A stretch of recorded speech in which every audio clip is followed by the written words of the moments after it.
Sa mga taong di po nakakalimot pong mag-subscribe, naniniwala po akong sila ay may natatanging pusilang at may mabubuting kalooban. Saan man kayo naroon sa iba't ibang sulok ng mundo, sana kayo ay palaging malakas, malayas sakit araw-araw. Magpalang hapon po sa inyo lahat. Magpalang hapon po sa inyo lahat. At sa mga bago na ngayon lamang po nakatuklas ng aking YouTube channel, Liwangan ng Pangasinan, huwag na po kayong magtubiling pindutin ang subscribe, like, and share. Pakipindot na rin po ang bell icon para palagi po kayo updated sa aking susunod. At ipakakalog ko po sa inyo lahat ang aking manalalaman na panggamot sa spiritual at physical na karamdaman. Lahat ng mga panggamot ng mga orasyon, dito po lamang po matutuklasan sa Liwangan ng Pangasinan. Pakatandaan po lamang, gamitin po lamang sa kabutihan, huwag sa kasamaan. Gamitin upang makatulong sa mga taong nangangailangan, huwag ipagyabang. Malagi niyo pong isa puso't isipan, panatiling pagpakumbaba sa isa't isa. Magtulungan, magbigay, nag-isa lahat, magbahalan. At huwag pong makalimot pong tumulong sa mga taong hiniga po sa hirap ng buhay. At ito'y napakalaking kayamanan sa langit sa pagtulong sa kapwa, hindi matutumbasan sino man. Kaya ang Diyos na pong balang magsusukli sa lahat po ninyong mga ginawang mga kabutihan. At ipagkakalob sa inyong lahat, siksik, dikdik at umapon pagmamahal ng ating Diyos ang mga pangyarihan sa lahat. Sana nasa abroad man kayo, nasa iba't ibang sulok ng mundo, sana po ay manood po kayo ng Liwangan ng Pangasinan at marami po kayo malalaman po dito na aking pagkakaloob sa mga orasyon na magagamit po sa pang-araw-araw. At sana po ay huwag po kayong matubiling pindutin ng subscribe, like, and share para matulungan po ninyo ako at matulungan po rin kayo para palaging ganado naman po yung Liwangan ng Pangasinan na marami ibabagi ng mga orasyon. Marami po ako ibabagi po dito, tayo-tayin ko na lang para salit-salitan po para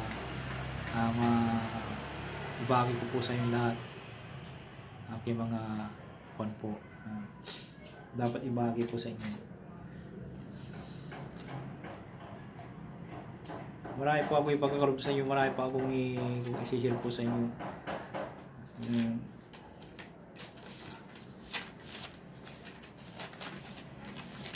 Aking sa mga ninuno.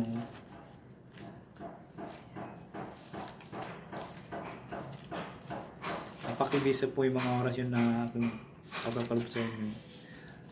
Narito po ang mga ipagkakaroon ko po sa inyo, mga orasyon. Marami po. Yan po.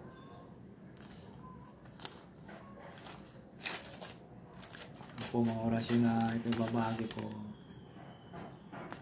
Kakakalog po sa inyo lahat to para may makakon po kayo. Gagamit ko yung sa araw-araw.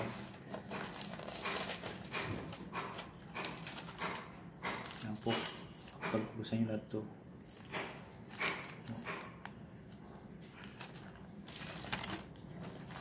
Ito, wala po ako itinatago po dito, kundi ginagamit ko rin po ito.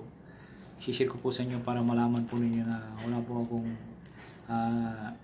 idinadamot po sa inyo ng Liwangan ng Pangasinan.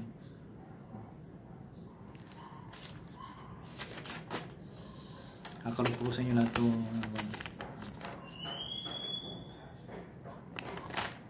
Ako ay konputa sa konpo. Sa ninuno ko po.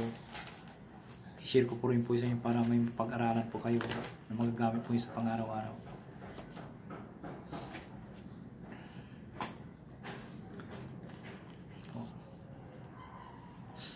Sana po tumutok po lamang po kayo dito sa Liwangan at Liwangan ng Pangasinan at mag-subscribe, mag-like, and share. Marami po ako ibabagi po dito na magagamit po nyo. Salamat po.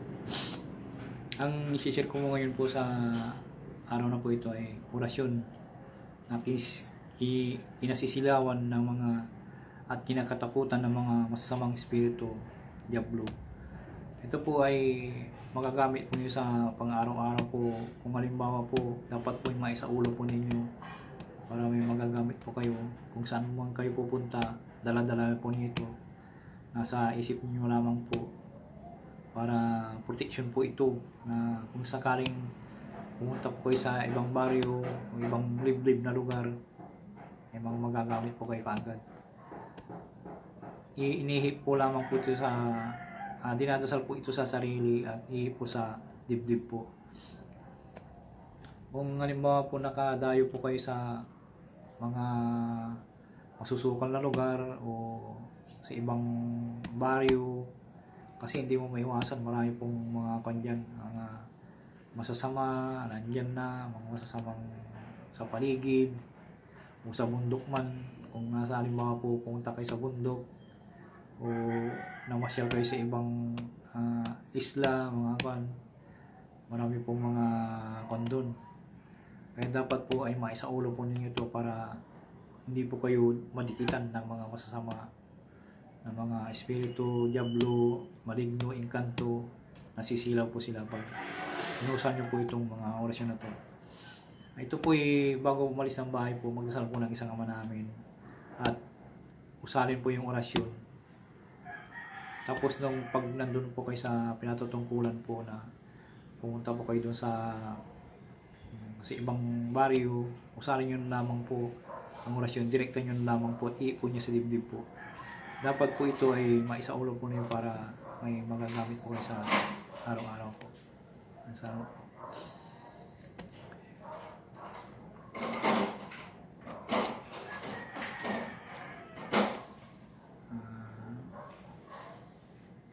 Dapat po may saulo po nyo para may kon po kayo. At isulat po nyo sa libreta nyo po para makabisado po. Dasalin nyo po ito. Kung nagkukon po kayo, nagdadasal po sa araw-araw, isalin nyo po ito para lalo pong bumisa po yung mga orasyon na inyong gagamitin po. Narito po ang orasyon po. Liisak, liigor, liitur, Christum igusum pactum dominum nostrum. Amen.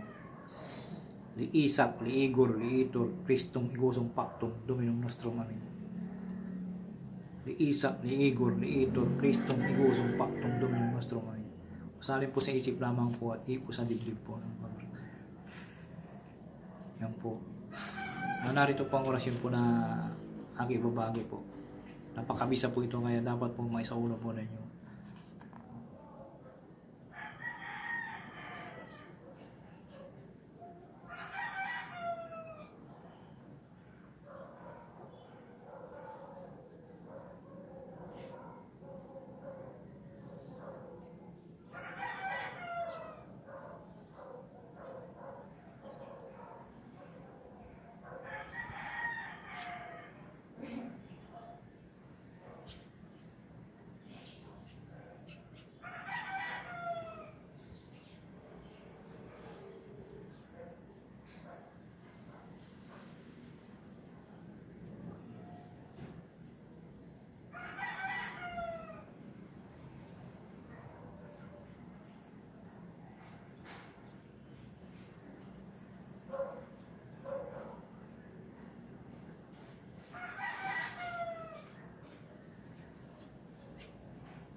Maraming salamat po sa inyo lahat at sana mabuti po kayong kalagayan at shoutout po sa inyo lahat. Mag-comment lang po kayo kung gusto nyo mapag-shoutout para ma-shoutout po kayo sa susunod kong video po. Maraming salamat po.